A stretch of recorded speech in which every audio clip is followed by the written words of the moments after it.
ငါတယောက်တည်းဖြစ်ပြနေမူကြီးကြအောင်အော်လဲကုန်ပြီ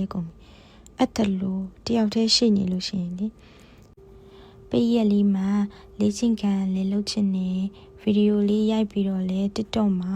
ကိုယ့်ရဲ့လေ့ကျင့်ခန်းလုပ်ထားတဲ့ဗီဒီယိုလေးတွေကိုပြန်ပြီးတော့ sharing လေးလုပ်ချင်သေးတယ်ဆိုတဲ့ခါကျတော့မလွယ်ပါဘူးလို့ဘာလို့လဲဆိုတဲ့ခါကျတော့လေ့ကျင့်ခန်းလေးလုပ်တယ်ဗီဒီယိုလေးရိုက်တယ်လေ့ကျင့်ခန်းလုပ်တာကိုယ့်ဘာသာကိုပြီးတယ်လွယ်စီတယ်လွယ်လုပ်လိုက်ရင်ရတယ်ဆိုပေမဲ့လို့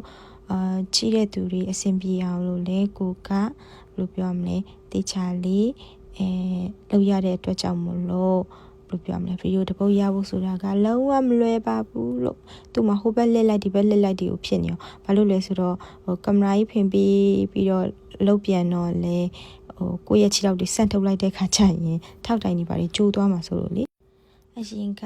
ခြေထောက်နဲ့ကန်လိုက်လို့ထောက်တိုင်ကျိုးဘူးတာကြောင့်မလို့ခုဟာက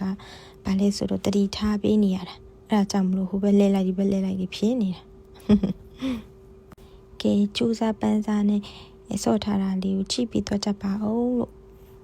ဘိုင်